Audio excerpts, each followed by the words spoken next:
any reason for having joy in your life? Well, my name is Dave from OBI Community Church, and I want to share some joy with you today. Today's verse is Psalm 94:19, and this is what it says. When anxiety was great within me, your consolation brought me joy.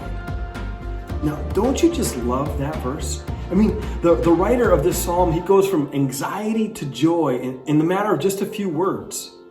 Of course, we know it's not always that easy to go from anxiety to joy, but can I tell you something? It's possible. You see, when you're struggling with anxiety, it feels like the walls are caving in and things are completely out of your control. And you know what? Sometimes things are completely out of your control, which is exactly why we need to turn to God in these moments, because everything is still under His sovereign control. In fact, look again at the middle of this amazing verse. Tucked away between the spectrum of emotions of anxiety and joy is the word consolation. Listen again to what the psalmist says. He says, when anxiety was great within me, your consolation brought me joy. Now, I looked it up, and consolation means the act of consoling. I know that was helpful, right? Well, to console means to alleviate or to lessen the grief or sorrow or disappointment of something, to bring comfort. So what the psalmist is telling us is that when we allow God to comfort us, our anxiety can actually turn into joy. Now that's good news, because you and I both know that when we try to comfort ourselves or self-medicate, it doesn't really bring lasting joy. And when we're struggling, we need to find our comfort in our Heavenly Father and allow Him to bring us joy. Now, this past Sunday, I shared in my message that rather than being overwhelmed with our trials, let's be overwhelmed with joy. And in that message, we looked at a couple verses in James. Listen to what James 1:2-4 says about having joy. He says, "Consider it pure joy, my brothers and sisters, whenever you face trials of many kinds, because you know that the testing of your faith produces perseverance. Let perseverance finish its work so that you may become mature and complete, not lacking anything."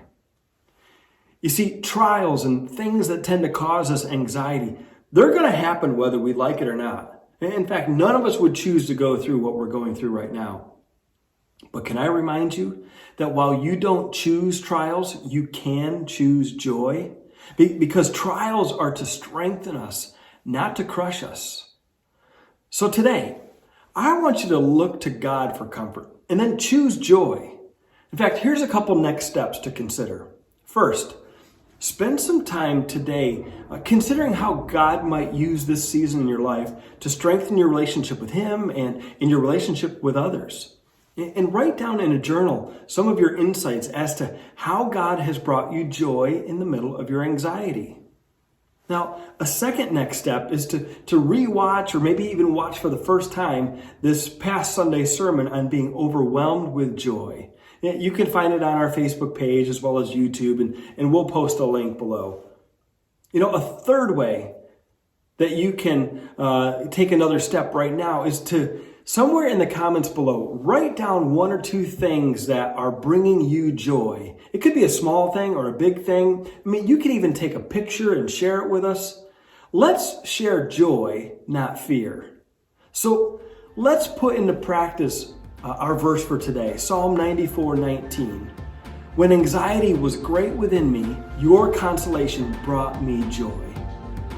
You know, I hope that you found this verse encouraging, and if so, feel free to share it with your friends, and I really look forward to having you join us on Sunday for our digital church service at 10:30. Until we meet again, remember that your next step is more important than your last.